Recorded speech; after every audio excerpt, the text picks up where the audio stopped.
Hello বন্ধু, তোমরা সবাই কেমন আছো? তো আমি ভালোই আছি। তো আজকে আমি নতুন একটা ব্লগ নিয়ে চলে এসেছি। তো সকালবেলা ঘুম থেকে উঠে সাধারণত পুজো আর্চা করি, বিছানাপত্র গোছাই, ঘরদর গুছিয়ে তারপরেই চলে যাই আমার সকালের একটা মানে হেলথ ড্রিঙ্ক নিয়ে। তো আমি চা কফিটা তো খাই না, জানোই। আর হলো আমি খাই হচ্ছে হরলিক্স। তো আজকে হরলিক্স খাবো না, তো আজকে আমি ছাতুর শরবত খাবো। তো ছাতুর শরবতটা সবাই বানাও, তৈরি করো, কিন্তু আমি এইভাবে করি, সেটা তোমাদের সাথে ভিডিও করে দেখাচ্ছি। তো ফার্স্টেই আমি ছাতু নিয়ে নিয়েছি বড় চামচের 4 চামচ। তো ছাতু নেওয়ার পরে তারপরে সামান্য একটু জল নিচ্ছি। তো আমি ঠান্ডা জল নিচ্ছি না, আমি সকালে ঠান্ডা জলটা খেলেই ঠান্ডা লেগে যাবে। তো আমি জল নিয়ে নিচ্ছি। জল নেওয়ার পরে জলটাকে পরিমাণ মতো নিয়ে তারপরে চামচ দিয়ে ভালো করে গুলে নিচ্ছি। কিছু লেগে আছে, সেগুলো ভালো করে গুলে স্মুথ করে নেব।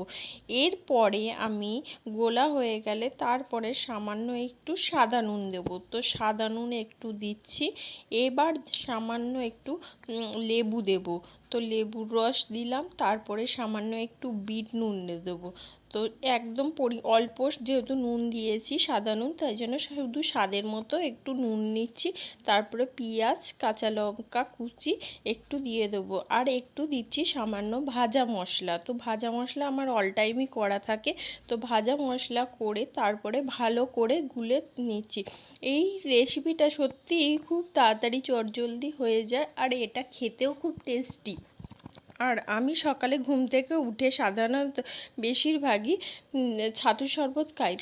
এই ছাতুর শরবতটা একটা হেলথ ড্রিঙ্ক। তো তোমরা কে কে খাও আর কিভাবে খাও, তো কমেন্ট করে অবশ্যই জানিও। তো আমি ছাতুর শরবতটা খেয়ে তারপরে বাকি কাজ করব। তো কাজ করতে করতে একটু টিভিতে গান চলছিল, তো গান শুনে তারপরে বাকি কাজ করে নেবো। তো সিদ্ধার্থ মালহোত্রা আমার কি ভালো লাগে, তো আমার ফেভারিট, খুব সুন্দর। তো বাকি কাজ এবার করে নেবো। আর এই ঘরটাও প্রায় গুছিয়ে নিয়েছি। এই যে আমার ঘরদর পরিষ্কার হয়ে গেছে। এবার রান্না বান্না করব, স্নান করব, তারপরে কিছু কাচাকুচি আছে, আর কিছু কাচাকুচিও করব। তো আমার মেয়ে এখানে বইটা থাকে, বইগুলো প্রায় দিনই এলোমেলো হয়ে থাকে। তো আমার মেয়ে তো বইপত্র সমস্ত গুছিয়ে রাখে না, পুরো এলোমেলো করে রাখে। স্কুল থেকে এলেই ব্যাগ রেখে দেবে এখানে, বইগুলো পড়ে এখানে টেবিলে রেখে দেবে। যে বইগুলো তাকে তাকে রাখবে সেগুলো কিছুতেই রাখে না। তো আজকে আমি রান্না হয়ে গেছে, রান্না করেছি ভাত, আর তারপরে হলো করেছি। তো আমার রান্না হয়ে গেলেই আমি খাবারগুলো ঝুড়ি দিয়ে চাপা দিয়ে রেখে দিই।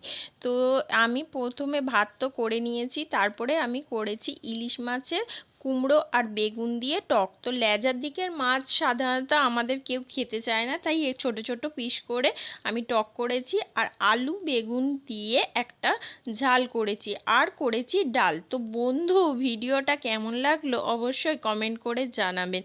আর ভিডিওতে যদি ভালো লাগে অবশ্যই একটা লাইক করবেন, আর সাবস্ক্রাইব করে দেবেন। আর হলো দেখা হচ্ছে আবার একটা অন্য ভিডিও নিয়ে। তো আমি এখানেই ভিডিওটা শেষ করছি। আর হ্যাঁ, রান্না বান্না হয়ে গেছে, তারপরে এই রান্নাঘরটা এই রকম অবস্থায়